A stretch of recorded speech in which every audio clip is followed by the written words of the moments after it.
Pasukan Rusia semakin agresif melakukan operasi militer di wilayah Kursk, dengan fokus utama menyisir tentara Ukraina dari Lyubimovka dan Jalur Hijau. Rekaman militer Rusia yang dipublikasikan 22 Oktober menunjukkan prajurit Resimen ke-137 Divisi Lintas Udara ke-106 Tula menyerang posisi militer Ukraina di hutan sepanjang jalan utama. Selain itu, Resimen, Jahmat-Ceknya, dan pasukan pendaratan dari Ryazan Divisi Lintas Udara Pengawal ke-106 juga terlihat dalam rekaman tersebut. Militer Rusia mengklaim berhasil menguasai kembali seluruh wilayah Lyubimovka. Target berikutnya adalah wilayah Novovanovka dan Zelenislav, di mana pertempuran sengit terus berlanjut. Terpisah, Kementerian Pertahanan Rusia melansir, selama sehari terakhir, Angkatan Bersenjata Ukraina kehilangan lebih dari 260 prajurit, 16 kendaraan lapis baja, termasuk 2 tank, 1 kendaraan tempur infanteri dan 13 kendaraan tempur lapis baja, 6 senjata artileri lapangan, 4 kendaraan bermotor lainnya, serta 2 stasiun peperangan elektronik di wilayah Kursk. Sejak tentara Ukraina menyerbu wilayah Rusia di Kursk, pasukan Volodymyr Zelensky kehilangan sekitar 25.420 prajurit, 169 tank, 84 kendaraan tempur infanteri, 103 pengangkut personel lapis baja, serta 977 kendaraan tempur lapis baja, 664 kendaraan bermotor lainnya, 216 artileri, 38 peluncur roket ganda, termasuk 9 HIMARS dan 6 MLRS buatan Amerika Serikat.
Militer Rusia dilaporkan kembali merebut wilayah strategis di Donetsk, Ukraina, tepatnya di Zoriane.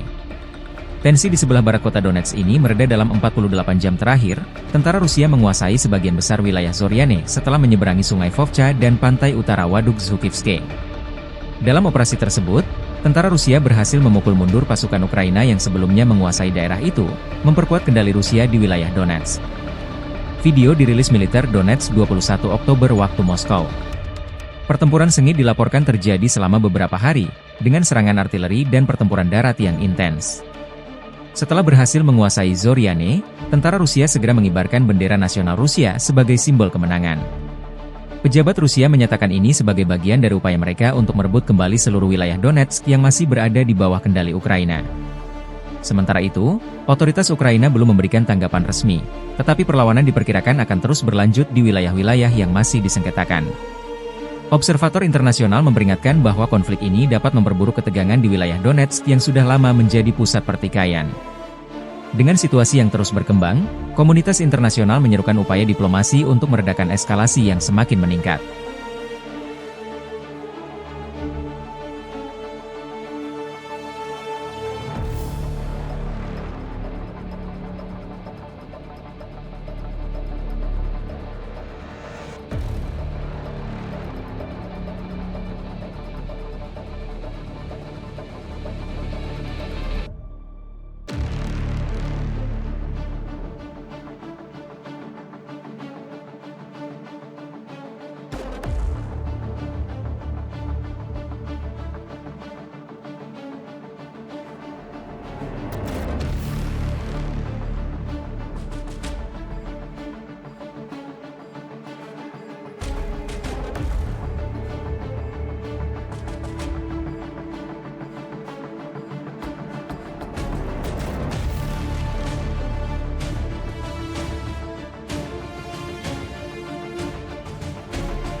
Militer Ukraina melancarkan serangan drone besar-besaran ke sejumlah wilayah Rusia. Kerusakan parah terdampak di wilayah Lipetsk, Minggu 20 Oktober waktu Moskow. Ini merupakan bagian dari serangan berulang kali Kiev ke wilayah dalam Rusia yang tak menjadi medan perang antara keduanya. Dalam pernyataan militer Ukraina, pihaknya mengklaim telah menyerang infrastruktur Bandara Militer Lipetsk II yang merupakan rumah bagi jet tempur Sukhoi Su-34, Su-35, dan MiG-31 Rusia. Namun tak dijabarkan skala kerusakan. Kami telah menargetkan gudang yang menyimpan amunisi, bahan bakar, dan peralatan penerbangan, ditambah keterangan militer Ukraina dikutip Newsweek. Serangan juga dikonfirmasi oleh pemerintah Rusia. Gubernur wilayah Lipetsk, Igor Artamonov, mengatakan dalam sebuah unggahan di aplikasi pesan Telegram bahwa serpihan dari pesawat nirawak yang dicegat telah mendarat di sebelah barat kota Lipetsk, tetapi, tidak ada korban atau kerusakan. Kebakaran yang terjadi di darat setelah jatuhnya UAV dengan cepat dipadamkan, kata Artamonov dalam pembaruan selanjutnya. Dalam informasi lainnya, Moskow mengatakan pada Minggu pagi bahwa mereka telah menghancurkan 110 pesawat nirawak Ukraina di berbagai wilayah dalam semalam, termasuk 27 kendaraan udara nirawak, UAV, di wilayah Lipetsk. SBU, bersama dengan cabang militer Ukraina lainnya, menyerang gudang tempat Rusia menyimpan bom udara berpemandu presisi kabupaten. Kiev juga menargetkan jet tempur Su-34 dan Su-35 serta lokasi penyimpanan bahan bakar penerbangan di lapangan udara tersebut, diungkap seorang sumber. Meski begitu, Ukraina masih tidak diperbolehkan menggunakan rudal jarak jauh yang disediakan Barat untuk menyerang wilayah Rusia. Kiev telah mengajukan banding keras terhadap pembatasan ini, tetapi larangan tersebut tetap berlaku.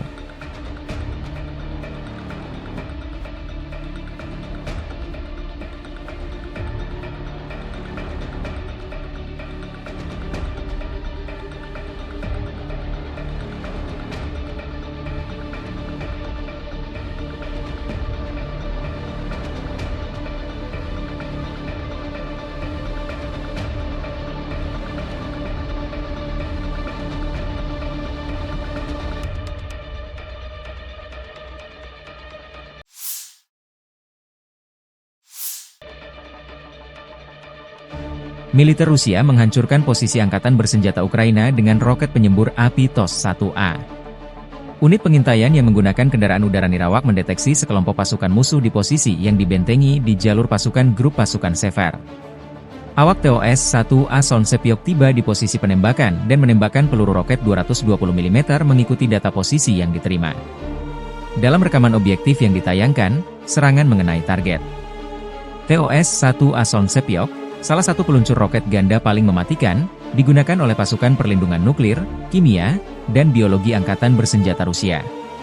Peluncur ini dirancang untuk melumpuhkan kendaraan lapis baja ringan, membakar dan menghancurkan bangunan dan struktur, serta menetralkan tenaga musuh yang berada di tempat terbuka dan di benteng pertahanan. Ada 3 orang dalam kru. Peluncur ini membawa 24 roket. Sasaran dapat diserang dengan 1 kali salvo roket. Sistem penyembur api berat Son Sepyok melenyapkan sasaran dengan roket termobarik. Hulu ledak berisi campuran bahan peledak. Setelah mengenai sasaran, proyektil melepaskannya dalam bentuk aerosol, kemudian detonator terpicu. Aerosol menyala dan membakar semuanya. Kemudian muncullah kekosongan, vakum. Udara langsung mengisi kekosongan ini, runtuh, dan menyebabkan serangan yang kuat. Suhu di permukaan nol mencapai 2000 derajat. Mudah dibayangkan apa yang terjadi pada tenaga manusia dan perangkat keras musuh jika berada dalam perangkap api ini. Mustahil untuk bersembunyi dari sistem Son Sepyok. Musuh yang menghalangi jalannya pasti akan menerima serangan surya. Demikian keterangan video militer Rusia 22 Oktober.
Staf Umum Angkatan Bersenjata Ukraina 22 Oktober melaporkan, militer Rusia total kehilangan 681.580 tentara di Ukraina sejak dimulainya invasi skala penuh pada 24 Februari 2022. Jumlah ini termasuk 1.350 korban yang diderita pasukan Rusia hanya dalam sehari terakhir.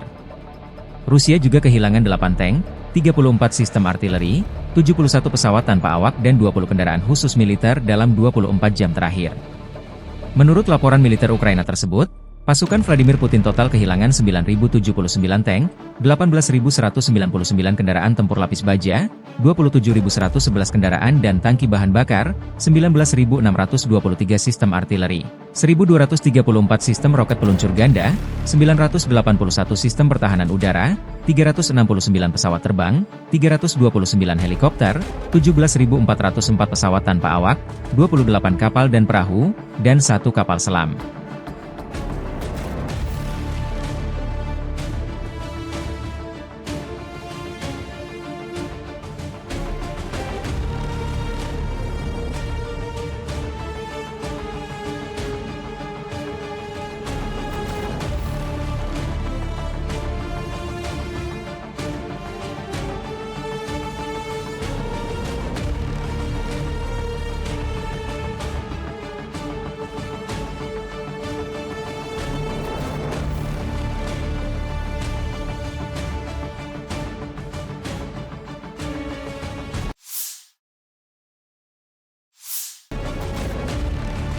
Howitzer gerak sendiri MSTS 152 mm menghancurkan semua target yang terdeteksi, demikian keterangan video militer Rusia.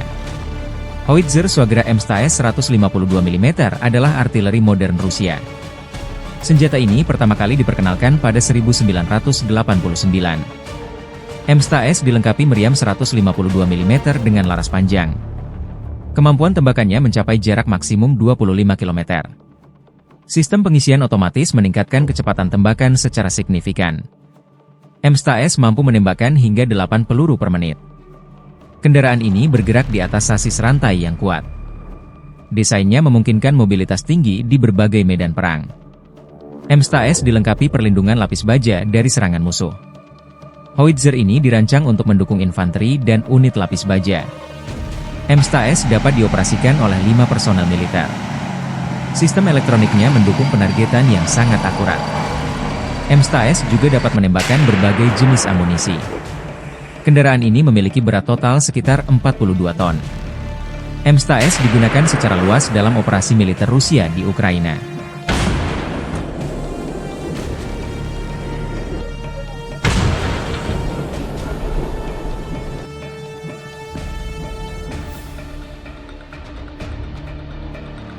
Выстрел!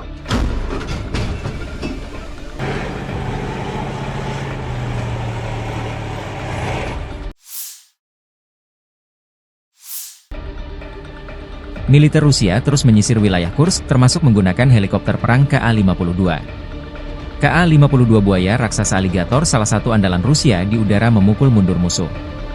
Helikopter Ka-52 Rusia adalah helikopter serang canggih. Helikopter ini mulai beroperasi sejak tahun 2011. Ka-52 dilengkapi rotor koaksial tanpa baling-baling ekor. Kecepatan maksimum helikopter ini mencapai 300 km per jam. Ka-52 mampu beroperasi dalam segala kondisi cuaca. Helikopter ini dilengkapi kanon otomatis 30 mm. Selain itu, Ka-52 membawa rudal anti-tank dan roket. Ka-52 dapat beroperasi siang maupun malam hari. Helikopter ini memiliki sistem avionik modern dan sensor canggih. Kapasitas maksimal bahan bakarnya mencapai 1.480 liter. Ka-52 juga dilengkapi kursi lontar untuk pilot. Helikopter ini digunakan secara luas oleh militer Rusia.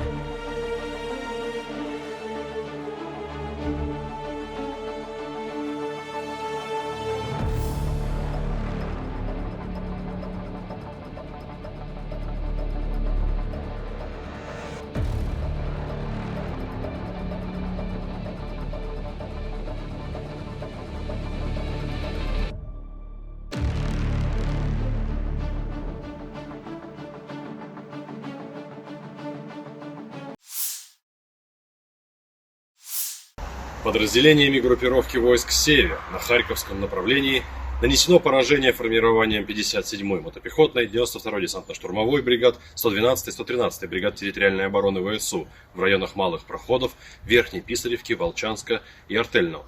Потери противника составили до 55 военнослужащих, 2 автомобиля и 122 мм гаубицы Д-30. Подразделения группировки «Запад» улучшили тактическое положение, нанесли поражение живой силе и технике подразделениям 3-й танковый, 14-й, 28-й, 44-й, 60-й механизированных, 3-й штурмовой бригад, 116-й бригады территориальной обороны ВСУ и 1-й бригады Национальной гвардии Украины в районах Петропавловки, Купянска, Новоосиново, Кругляковки, Надеи, Новоплатоновки и Торского. Противник потерял до 350 военнослужащих, 2 автомобиля, гаубицу М777, орудие М119. Уничтожены 3 полевых склада с боеприпасами.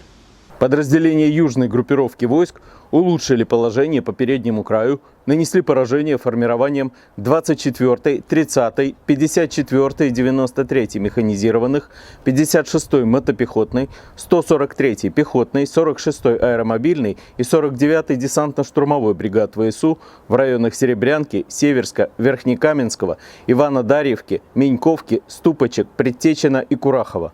Отразили 2 контратаки подразделений 81-й аэромобильной бригады. Потери ВСУ составили до 720 военнослужащих, 3 автомобиля, 155 мм самоходная артиллерийская установка «Краб» и 155 мм гаубица FH-70. Оперативно-тактической авиацией, ударными беспилотными летательными аппаратами, ракетными войсками и артиллерией группировок войск Вооруженных сил Российской Федерации нанесено поражение объектам нефтегазовой отрасли и энергетики Украины, обеспечивающим действия ВСУ, инфраструктуре военных аэродромов, цехам производства и складам хранения ударных БПЛА, пункту временной дислокации иностранных наемников, а также скоплением живой силы и военной техники противника в 127 районах. Средствами противовоздушной обороны сбиты 3 реактивных снаряда «Химарс» и 52 беспилотных летательных аппарата самолетного типа.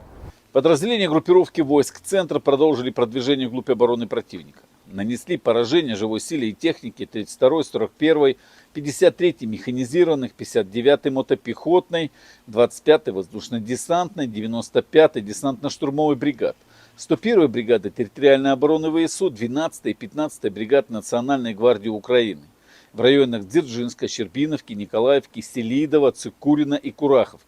Отражены 14 контратак штурмовых групп 23-й, 47-й, 100-й механизированных, 68-й егерской бригад, 37-й бригады морской пехоты, 78-го десантного штурмового полка, 49-го, 425-го штурмовых батальонов ВСУ.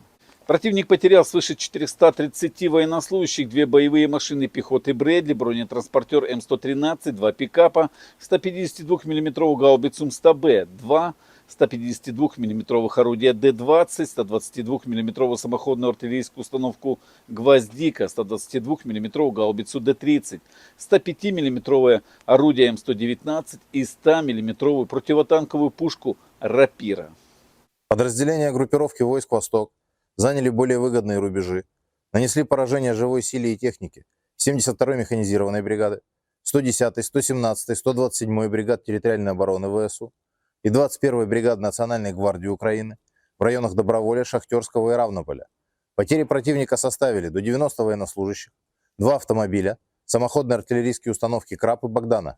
Подразделениями группировки войск «Днепр» нанесено поражение формированием 31-й, 117-й механизированных, 141-й пехотной, 128-й горно-штурмовой бригад, 121-й, 124-й бригад территориальной обороны ВСУ в районах населенных пунктов Малая Токмачка, Орехов, Лобковое, Ивановка и Антоновка.